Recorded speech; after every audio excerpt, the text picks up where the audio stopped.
Hi there. You're listening to English Podcast for Beginners, your friendly guide to learning English step by step. Let's learn, practice, and grow together. Welcome to the deep dive. I think we know exactly why you're here.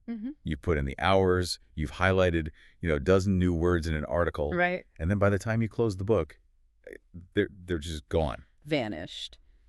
This problem of vocabulary retention, it feels like a universal frustration. It doesn't matter if you're trying to nail a presentation in English or just, have a casual conversation. It really is the great emotional hurdle in language learning. The effort feels wasted.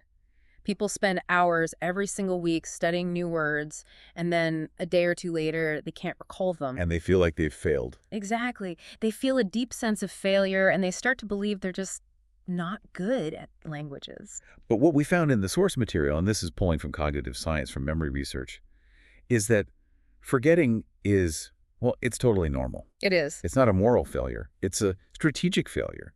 You're not bad at the language. You just need a smarter way to learn. Precisely.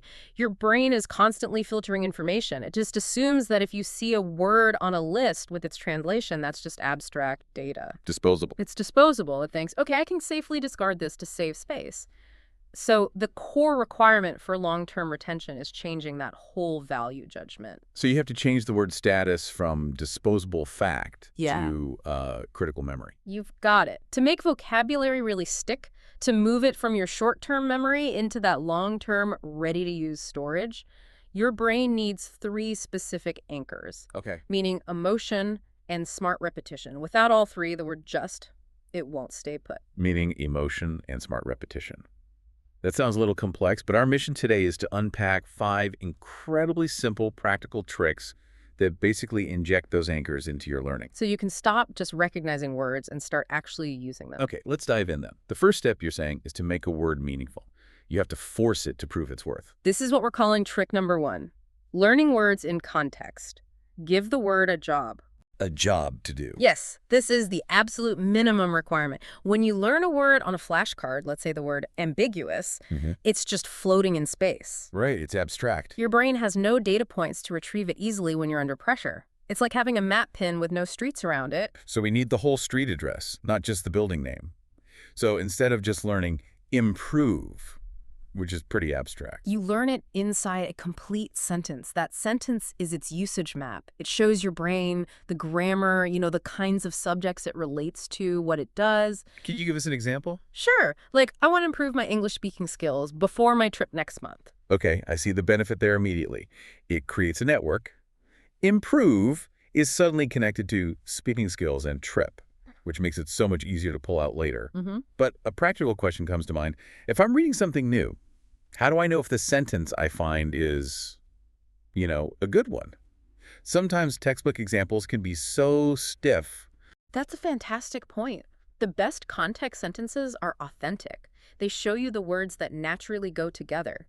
If your textbook examples feel flat, you should actively search for the word in native English media, or use what's called a corpus dictionary. So you can see it in the wild. Exactly. You want to see the word behaving naturally, not standing stiffly in a lab.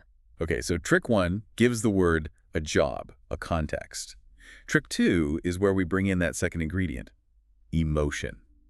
This is where it gets really interesting because we're talking about connecting a word directly to your personal life. The emotional anchor. The emotional anchor, I like that. When we talk about leveraging emotion, we're essentially hacking the brain's priority system. Yeah. Our sources confirm that when a word is tied to your own personal history, your habits, your goals, it stays significantly longer in your memory. Why does that work scientifically? What's going on in the brain? It directly engages the hippocampus, which is the part of the brain responsible for forming new long-term memories and integrating information with your existing experiences. Your brain basically prioritizes information that's about you. So it's sort of self-centered. In a way, yes, for survival. Right. If you connect a new word to a strong personal memory, the smell of your kitchen, the anxiety before a meeting, the excitement of a goal, you're essentially tagging it as important, self-related information. So if I'm learning the word ambitious, instead of just memorizing the definition, I should say something like, my most ambitious goal this year is to run a marathon. That is exponentially more powerful. It's no longer abstract. It's tied to your legs, your training schedule, your sweat. It moves the vocabulary from a school lesson into your actual life, your personal narrative. That makes perfect sense. But I can see a potential problem. If I have to come up with a personal story for every new word, won't that slow me down a lot? That raises a really important question about efficiency. And no, you don't need a dramatic personal story for every single word. The key is relevance. If you're really struggling with one tricky word, give that one the full emotional anchor treatment. For the rest, a quick self-referential sentence is usually enough.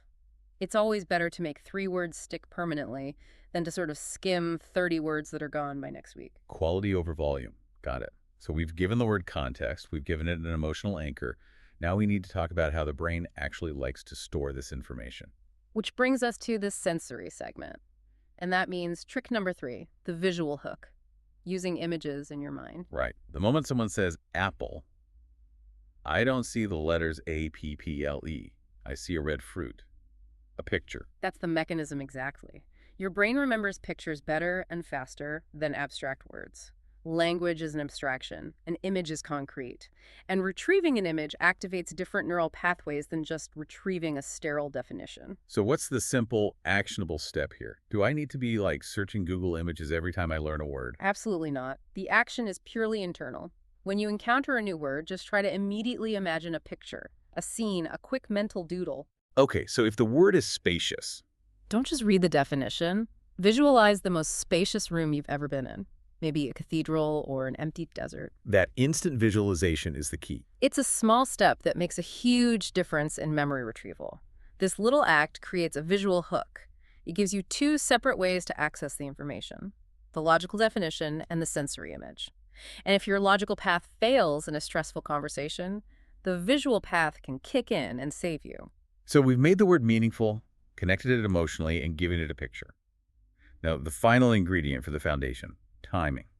Trick number 4 is smart repetition. Or spaced practice. Right. We know repetition is necessary, but most of us just cram.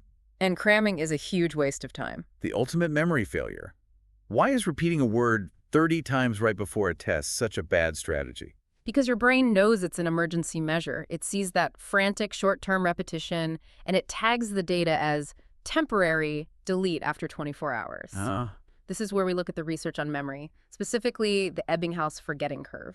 Oh, the forgetting curve. Yeah. Yeah, that's that steep drop-off where you lose most information almost immediately after you learn it. Precisely. Ebbinghaus showed that if you don't review information pretty soon after learning it, retention just plummets.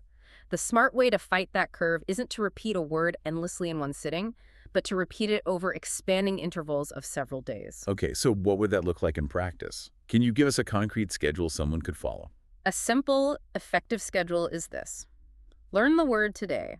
Tomorrow, review it in a personal sentence. Remember trick 2. Then review it again in 2 or 3 days. Then again next week. And crucially, you mentioned something about sleep. Yes, the deepest consolidation happens during sleep. When you sleep, your brain is actively filing and consolidating memories. It's not just resting. Not at all. Yeah. So when you review a word, sleep on it, then review it again, you're signaling to your brain, hey, this file is important. Put it in the permanent folder. Spaced practice leverages those natural cycles of sleep-based consolidation. It sends a clear signal that this word is important enough to keep. That is a game changer. That distinction between panicked cramming and strategic spacing. Okay, we've covered meaning, visualization, and timing. Our last trick is the most active one. Trick number 5, speaking the word out loud. This is about full brain activation.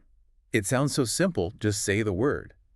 But why does making it physical like that matter so much more than just hearing it? Well, when you just read a word silently, you're mainly using visual and analytical pathways.